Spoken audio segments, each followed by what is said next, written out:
Good afternoon, everybody, or maybe good morning from wherever you are. Today's session is a webinar about between languages beyond labels. And my name is Eleanor van Gerven. I'm program manager of the Dutch National Knowledge Center on Gifted Education, and I'm very proud to have Wendy Behrens here. Wendy is a very dear and friend and colleague. We collaborate for a long time, and I'm very proud that she's already had me in 3 of her books as a co-author. So I'm very proud to have her and finally have been able to ask her, would you do the honor to present the topic between languages and beyond labels? I'm going to hand over the microphone to Wendy herself because she will be way better in informing everybody who she is, what she does, and what her background is. And for those who haven't joined us before, we only record the bits of the session. There was no interaction, so please bear with us. You can post your questions in the chat, and at the end of the session, where we stop recording, that is the moment where the chat will be answered, unless I see during the session that the chat needs to be answered in order to give you the understanding. Wendy, I'm going to mute myself, but you have to unmute yourself, and the floor is entirely yours.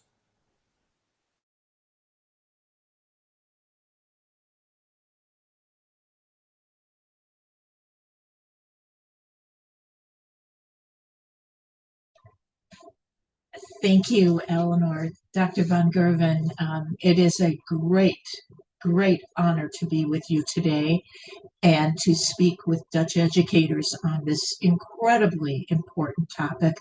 As you said, I am passionate about this work. In the United States, I work for the Minnesota Department of Education, which is a state government. And my job is the state's gifted and talented education specialist. I think of my work as being centered and focused around creating equitable infrastructures that help to support students. And in the United States, we believe in what's known as local control. And I know that in the Netherlands, there is a degree of local control as well. And so it's really important to make certain that our educators are well prepared. And so my goal today is not only to present this topic to you, but to make it practical, to make certain that it is information that you can use. So let's take a look at the agenda. And our agenda is really to begin with the fact that our world is changing. I have a case study I'm going to share with you. We're going to talk about responding to the needs of diverse gifted learners. And finally, we're going to end with literally beyond language, beyond labels, because really our jobs as educators are to take students from where they are forward. And that doesn't mean that they're all starting in the same place. So very often when we think about diversity, we think only about race. We forget that there are many diverse needs of our students. Some of those students are living in poverty. Some of those students come from immigrant backgrounds. Some of them come from trauma, very recent historical trauma. Some of them are gifted. Some of them are twice exceptional, meaning that not only do they have gifts, but they also have special education or disability disabilities as well. So we want to make sure that our discussion is broad enough to keep all of those students in mind, but that we really do talk about the fact that we are changing. So let's get started. Our classrooms are changing, and our conversation begins with teaching in a changing world. Our classrooms are changing rapidly and profoundly. We are seeing increasing cultural and linguistic diversity shaped by global migration, digital connectivity, shifting demographics, and more. Our students are bringing rich, complex identities into our learning spaces, and with them, new ways of thinking and expressing and engaging. But at the same time, there's a rising awareness of equity, identity, and inclusion. Educators are being called to reflect, adapt, and respond, not just to what students know, but to who they are and what they need in order to thrive. And let's be honest, today's learners are navigating an incredibly complex social, emotional, and cultural landscape. They're processing global events, negotiating multiple identities, and often translating between worlds, home, school, community, and beyond. Migration is never just about movement. It's a story of hope and resilience and pursuit of a better life. And around the world, people migrate for many reasons, and these motivations shape the experiences our students bring into your classroom, into all of our classrooms. For many, it's about economic opportunity, seeking better jobs, higher wages, or improved living conditions. Families make difficult choices in search of stability and possibility. Others migrate for safety and security, escaping conflict, persecution, or unsafe environments. These journeys are often marked by trauma, courage, and an urgent need to protect their loved ones. And in many cases, we're talking about their children.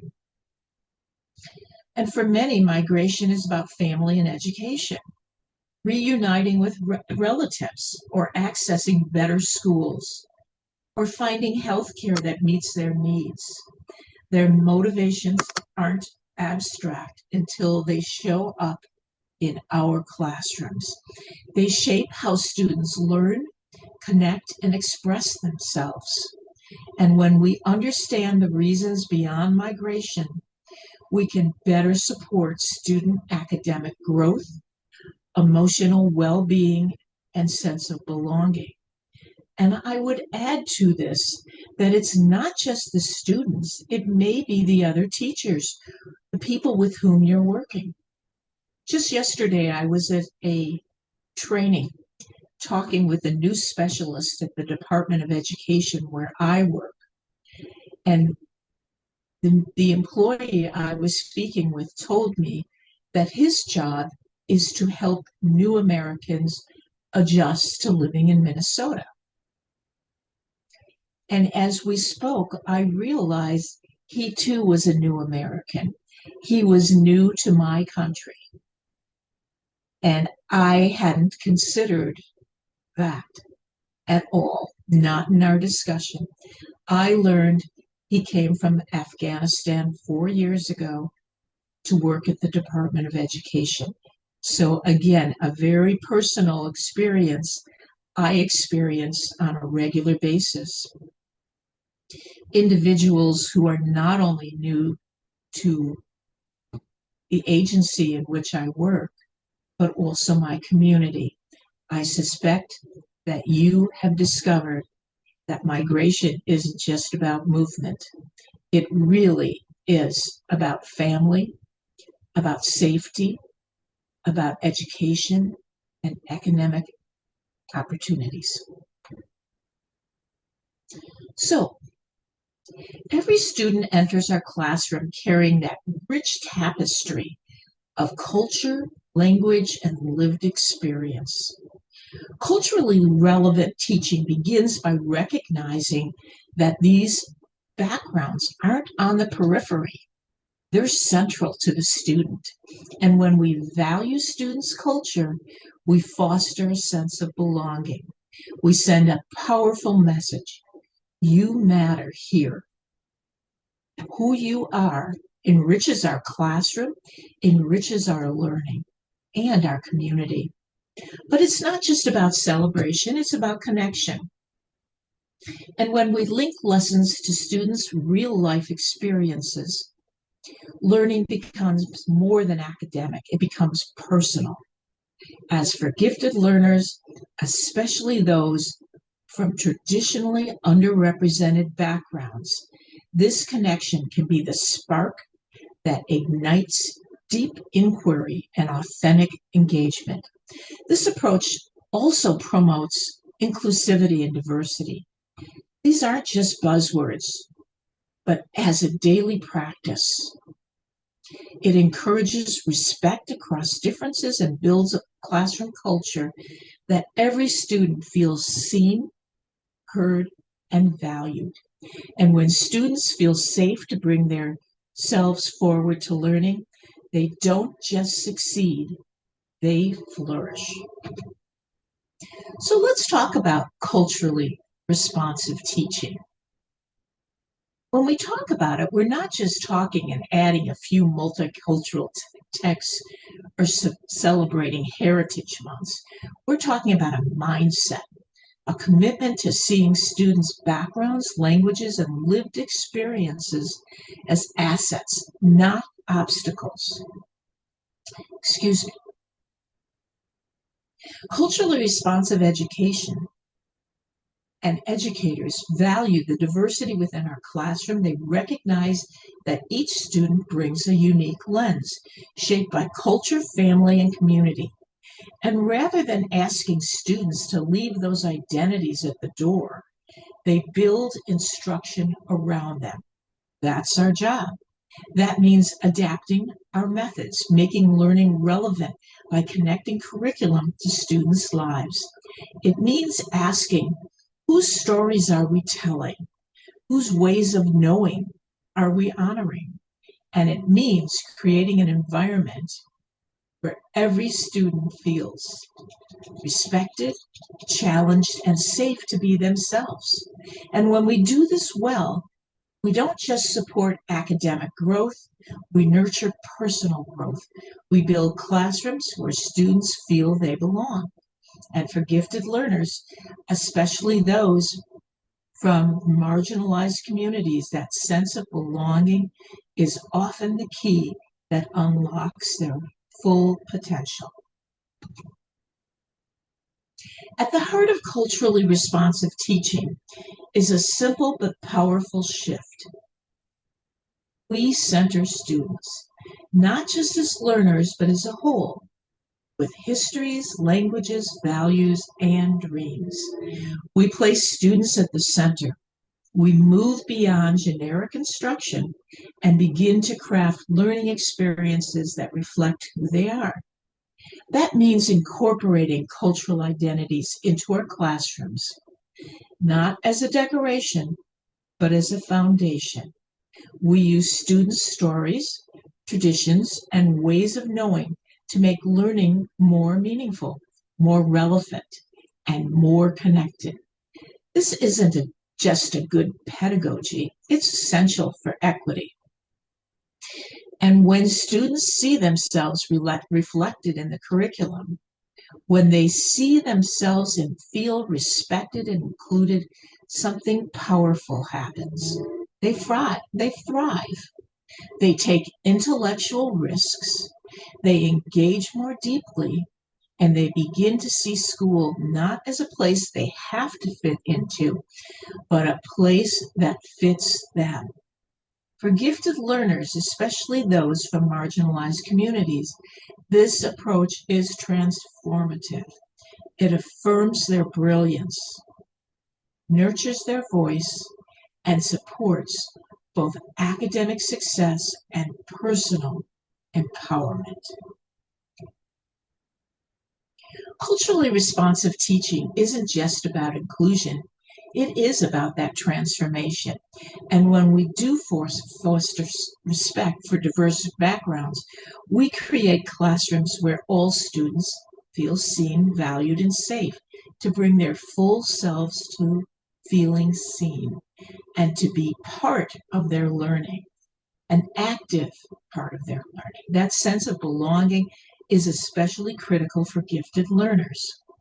When we reflect students' experiences in the curriculum through stories, inquiry, and representation, we ignite that engagement. And it really does become a very, very personalized learning situation. Motivation grows, and for gifted students, that relevant fuels deeper thinking, creativity, and authentic expression. They feel free to be who they are. But it's not just about engagement, it's about equity. And so that means that we need to recognize giftedness in all its forms, whether our students speak our languages yet or not. And especially in multicultural environments where brilliance may show up differently. It helps us to challenge bias, expand access, and ensure that gifted education is not a privilege for just a few, but a possibility for many. Inclusion, engagement, and equity aren't separate goals. They're interwoven, and when we commit to all three, we create learning spaces where giftedness can flourish, beyond language, beyond barriers. So, if we want to create truly inclusive gifted education, we really need to move beyond isolated strategies into a holistic ecosystem, one that honors identity and fosters belonging. So we really do need to think about what is going on in our classroom. In order to be a culturally responsive teacher, we need to start with inclusive identification. Traditional tests alone can't capture the brilliance of a multilingual, culturally diverse, or twice exceptional student. That's why we use portfolios, observation, and multiple measures to surface giftedness in all its forms. When we look at curriculum, we need to ask ourselves, is it relevant? Does it reflect global representation, perspectives, diverse texts, and student voice? And when learners see themselves in the material, they engage more deeply and think more critically. Next is differentiated instruction. Not just more work, but meaningful choice. It means tiered tasks and scaffolds that support both challenge and access. This is especially vital for multilingual students and twice exceptional learners whose needs are often overlooked. We're also affirming communication, and that means honoring varied cultural norms, languages, and emotional expressions. It means listening with curiosity, not judgment, creating space for every voice. And when we embed social and emotional learning, not just as an add-on, but as a core strategy, it makes a difference. That special social and emotional learning helps students regulate emotions, build identity, and connect with their peers in culturally attuned ways. Finally, when we recognize that learning doesn't stop at the classroom door, we need to recognize the input and the impact of family and community through partnerships that bring cultural knowledge, lived experience, and co-creation into our practice. We need to invite families in, not just inform them, but we need to build trust. We need them to understand that we believe their input, their culture, and their values has relevance, and we have a shared purpose. Together, these elements form a responsive, inclusive framework that nurtures giftedness and affirms identity and ensures that every learner has that opportunity to thrive. Now we're going to take a look at why culturally responsive teaching matters. This slide covers a paradigm shift in education, the move away from standardized, one-size-fits-all instruction toward that differentiated, identity-affirming, pedagogy. It highlights how cultural mismatch, when curriculum and teaching practices fail to reflect students' living experiences, can lead to disengagement, inequity, and missed opportunities. In contrast, responsive teaching practices that honor linguistic, cognitive, cultural diversity, and poverty foster deeper engagement, emotional well-being, and academic rigor. The key things that we need to keep in mind is that instructional mismatch is a barrier to equity and engagement. We need to remember that differentiation is a lever for inclusion and excellence. Identity-affirming pedagogy is a foundation for belonging and for rigor. And social-emotional learning is a bridge between emotional development and cultural responsiveness. Diversity adaptation is both a moral and a pedagogical imperative. So how does this impact gifted learners? For gifted learners, especially those who are multicultural and twice exceptional, this framework is transformative. We've used that word a few times this morning, but what it really means is that it breaks the myth of homogeneity. Giftedness doesn't look the same in every student. We know that giftedness and that talent itself is something that we need to validate, no matter what it looks like. And we need to remind ourselves that it manifests across all cultures, languages, and neurotypes. It prevents under-identification and misplacement. And when instruction reflects student identities, educators are more likely to recognize gifted and potential in students who might otherwise be overlooked. We've talked a little bit about social and emotional learning, and we're going to get into that in greater depth as we move ahead.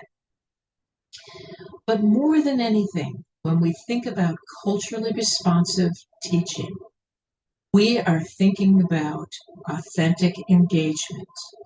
We are thinking about relevance and belonging that fuel intrinsic motivation, allowing gifted learners to pursue deep inquiry and creative expression. It promotes equity and excellence in every student. So, the chart that you're looking at is really about migration, mentorship, and inclusive support. This chart illuminates the many layers and challenges that are faced by students navigating migration, whether it's across borders, languages, or cultural context. It highlights those transitions that can disrupt continuity in learning, identity development, and access. So let's take a look at the first line, where we see that the challenge is that gifted students may face adaptation stress, disruptive schooling, and limited resources. And I would also add to this slide Something that we've discovered in the United States is that some of the students that enter our classrooms have never attended schools. Think about that for just a moment. What does that mean to your classroom, to your preparation, to the work that you do as you plan for each lesson in each way? If you have students who've never sat in desks, if you have students who are truly brilliant students, but really are not schooled in the idea of what school is actually about. So when we tailor our learning plans, what we're doing and what we're thinking about in individualized learning is coming up with ways to support and sustain that student and to direct our work, our planning specifically to that student's needs. It means an inclusive environment. And in many cases, it means not just mentorship that we're providing, but also that other students in the classroom may provide. So these are challenges that we need to consider. Not only what students need in terms of academic support, but also the impact on their social well-being, their understanding of who they are and how they fit into our classrooms. So our supports are going to look different for each of our students. We may need to do some tailoring. We may need to do some differentiation in terms of not just the goals of our lesson, but also the ways in which students demonstrate their learning to us. And doing so, if we are inclusive, and if we provide mentorship, we are encouraging both academic and personal growth. And what it looks like in practice. This slide brings those previous concepts to life. And this is what it might look like in your classroom.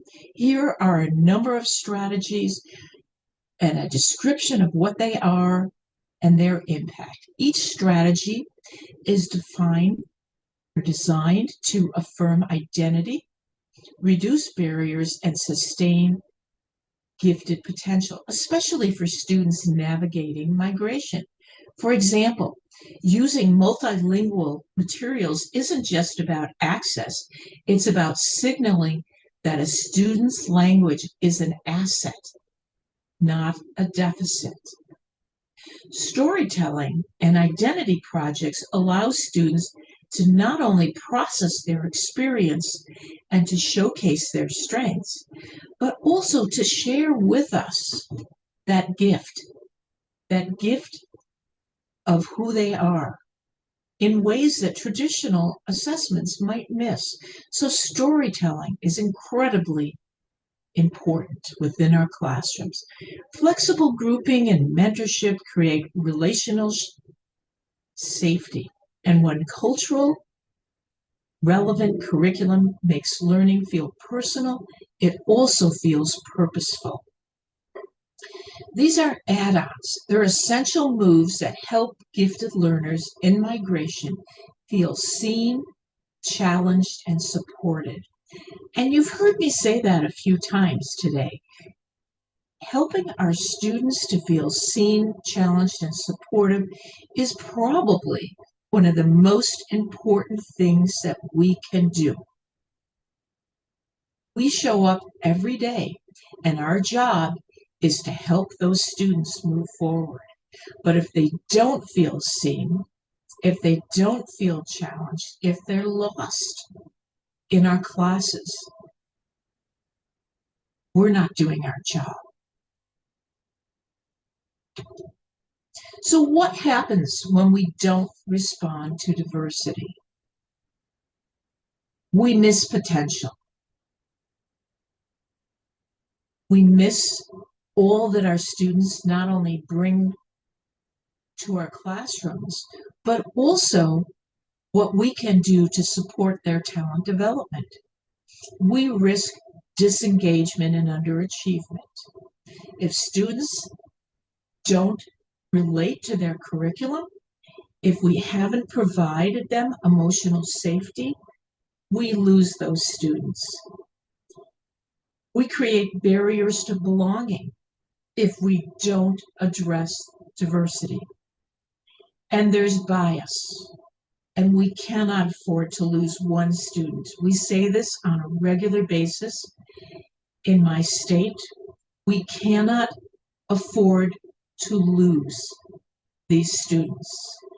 They are a part of our future, and we are a part of their future.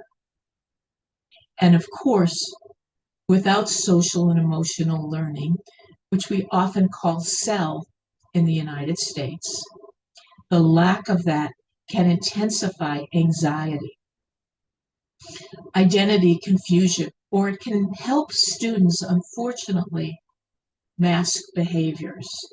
And those behaviors can keep us from finding them, from seeing them for who they are, their strengths. Despite what may be neurodiversity, these students are in our classrooms, and we need to see them for who they are. And finally, when we don't respond to diversity, our schools miss the opportunity to build inclusive excellence and community trust. So what about students after migration? These are the students that we find in our classrooms. Our gifted learners may find it hard to adapt to unfamiliar educational systems that overlook their talents, and it causes underachievement. So we want to make sure that it doesn't happen. Our students may experience cultural and language barriers, affecting social integration and academic importance and performance. And emotional challenges such as isolation and identity confusion are common as they navigate unfamiliar environments and expectations. I will share something that I have come across on multiple occasions. When I have worked with educators or students who are from South America and have come to the United States, or also students who are Indigenous Americans, who some of you would refer to as Indians. What we find in these cultures so very often is that our students do not look their teachers directly in the eye. Now, in the United States, we think that's a very important thing. We think our students should be direct with us. It's one of the things that I admire most about Dutch culture. But our students from other countries often feel that looking the teacher directly in the eye is a sign of disrespect. It's challenge as opposed to deference and respect. And so we need to know more about our students. We need to learn about their culture. We need to understand that what we consider to be respect may be very different among our students. So let's take a look at a case study. A student who has recently moved to the United States. Our student's name is Lila. So Lila is a multilingual gifted learner, and her story reveals the power of culturally responsive teaching in action. So Lila is a multicultural student whose family has recently emigrated from Morocco. She speaks Arabic at home and is rapidly acquiring English. And by the way, the speed at which a student acquires a new language is often one of our first indicators of a gifted learner. Whether it's English or Dutch, learning a new language is an enormous challenge for a student moving to your country or any country.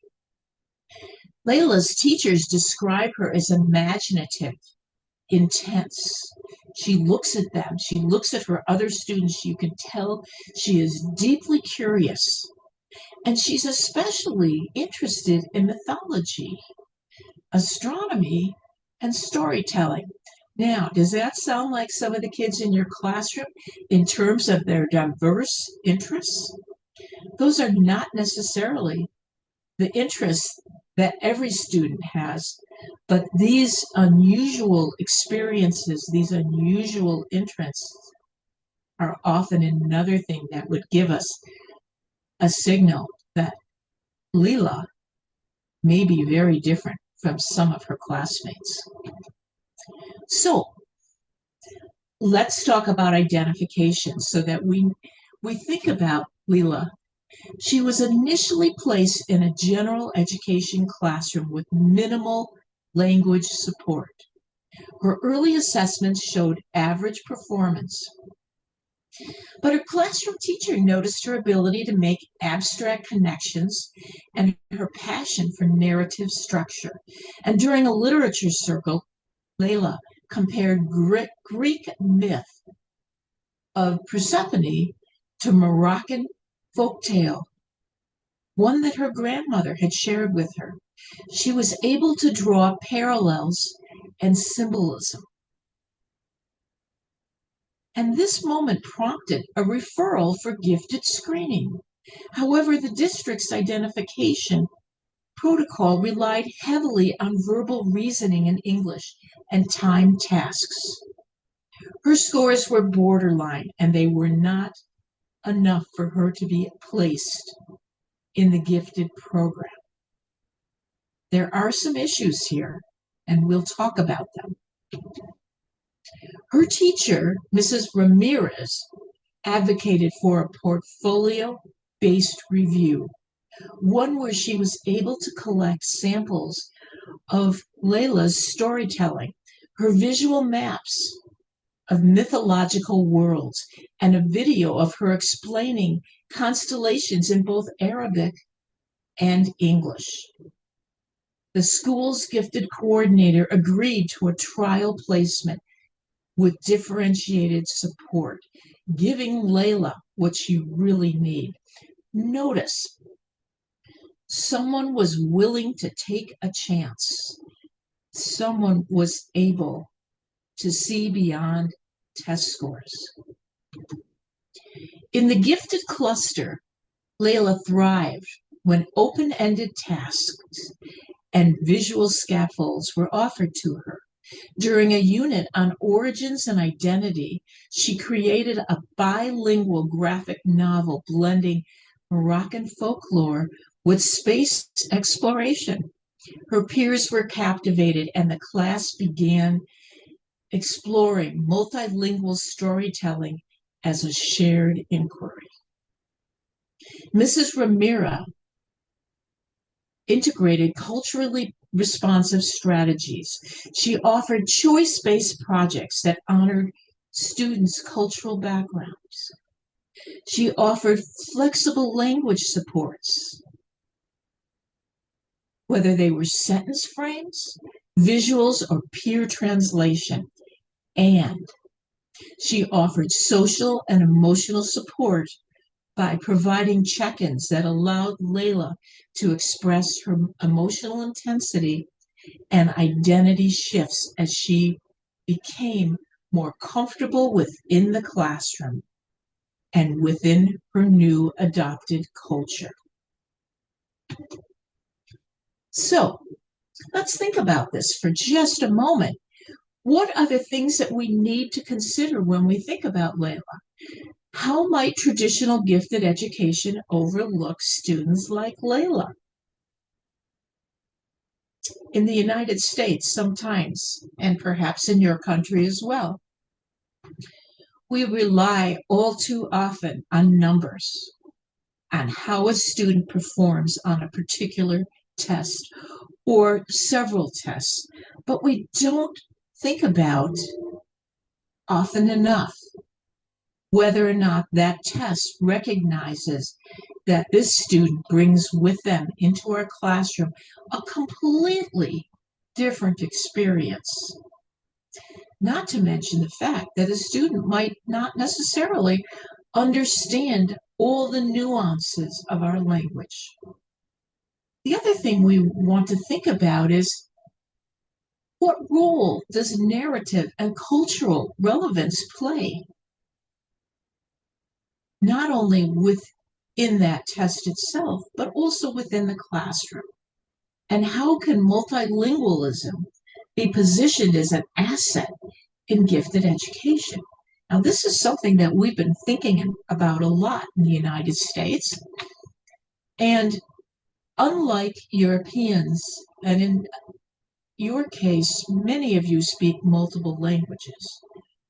Unfortunately, that is not the experience of the typical American student or the typical American teacher. And yet we know that in itself, that talent, that ability to move flawlessly between languages and to understand the nuances, not only of language, but of culture, make an enormous difference. I have to tell you that I still, even though I've known Dr. Van Gerven for several years, I absolutely am amazed at the way she flawlessly moves between languages. And I don't just mean Dutch and English. There are others. That's not a skill that we have nurtured in the United States. We need to recognize that as not just a talent, but the facility of language as a gift. And finally, when we think about Layla, what systems or biases may have delayed her access to challenge? And so as we think about her case, we think about these questions and we know that there's more. There must be more when we prepare educators for the classroom. So let's move on, because inclusivity matters. By carefully reviewing class examples and literature and making sure that all children, all students, including gifted learners, feel represented and included in our literature and in our lessons, we are making an enormous difference. As teachers, I know it's a commitment. I don't mean in any way to discount the effort that it takes to plan for these students. And in the United States, in Minnesota, we have some schools with 100 languages or dialects that students bring to the classroom. But it's not a burden. I see it as a richness of experience and an opportunity. And through thoughtful selection, we avoid bias and we foster, again, that ever important sense of belonging. And our materials are inclusive to promote equity, engagement, and respect for every single learner's unique ability and experience. So, again, we have to say, how do we prepare? Well, how do we move forward? It starts from within. We need to recognize our own bias, what we bring into the classroom. Because our bias, even though unintentional, is something that accompanies us every place, everywhere. So before we begin that important work of supporting diverse gifted learners, we need to pause and look inward. Each of us carries assumptions shaped by our upbringing, our training, and even the systems within we work. These biases aren't always conscious, but they influence how we interpret student behavior. Remember the example I gave you about students not looking their teachers directly in the eye. I have talked to teachers who not only felt disrespected, but were angry.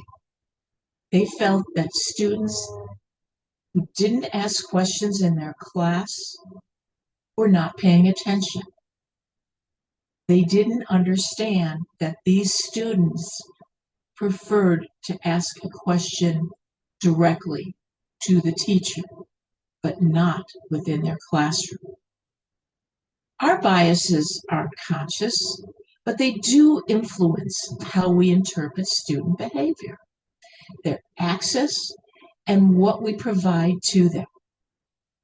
When we don't examine our biases, we risk reinforcing stereotypes.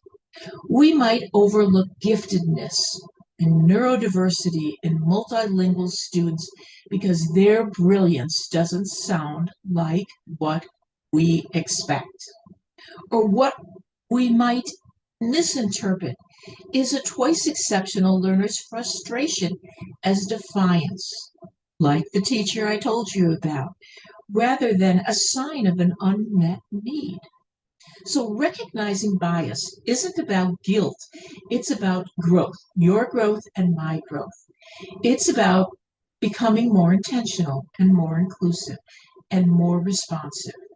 When we reflect on our own assumptions, we expand our lens, the way in which we see ourselves, our students, and the world around us. We begin to see giftedness in places we hadn't looked at before. We build stronger relationships, and we help facilitate the same in our students, and we model critical thinking. And when we create classrooms where every student feels challenged, valued, and seen, we begin to do our most important work. So I invite you to sit with this question.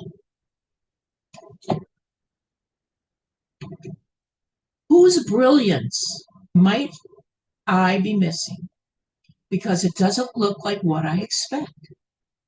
And what steps can I take today, tomorrow, and in the days that follow?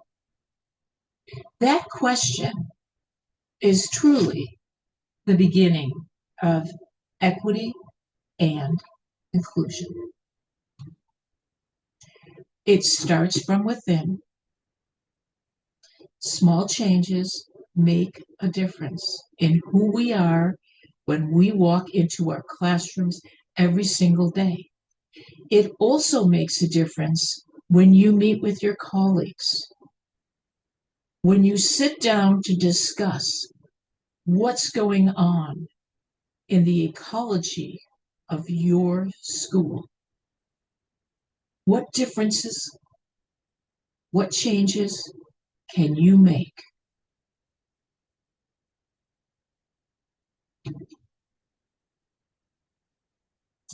I'd love to help you because I am on the same journey that you are. Everything in my life is changing as well. My colleagues, the people on my team at the department, the students that we greet on a daily or other basis, the people in my community are changing. We're changing, and we need to be ready. We need to be available. We need to be part of their future. It's not a question about making them fit into our classrooms. It's about how can we as educators help our students? How can we make our classrooms meet the needs of every student in our class, including our gifted learners? So please feel free to contact me. Ask me your questions. I guarantee you that while we are thousands of miles apart, we're closer than ever before. So I'm going to turn this back to Dr. Van Gerven. And if you have questions, I am more than happy to consider and to try to provide you with the information that you'd like or clarification. So, Dr. Van Gerven, you're in charge. Okay, Wendy, thank you very much. There's so many things that pop into my mind when while you were speaking, and things that I think we hardly ever realize the things are going on, as in keep in mind what might happen, that you may have a child in your classroom who's never been at school in their own country. But I also immediately included for myself the question, keep in mind what happens when you have a child in your classroom where not only the child but also the parents have never experienced institutionalized education, because I think every child has had some way of education, but it's not always institutionalized. But that question immediately popped into my mind. And something else that popped into my mind was the enormous respect that you showed while you were talking about the efforts children do when they try to connect to us in our language, where we are, or in the language dominant for the culture that they're living in at that time, and trying to bridge the gap between their home language and our language, and the difficulties that might come up with children, not only when they come from a migration or bicultural background, but also when they come from a socio-economical different background, because that means that there also might be differences in the way how they communicate and how they bridge between what is provided from their homes and what is providing from or at school. So thank you very much.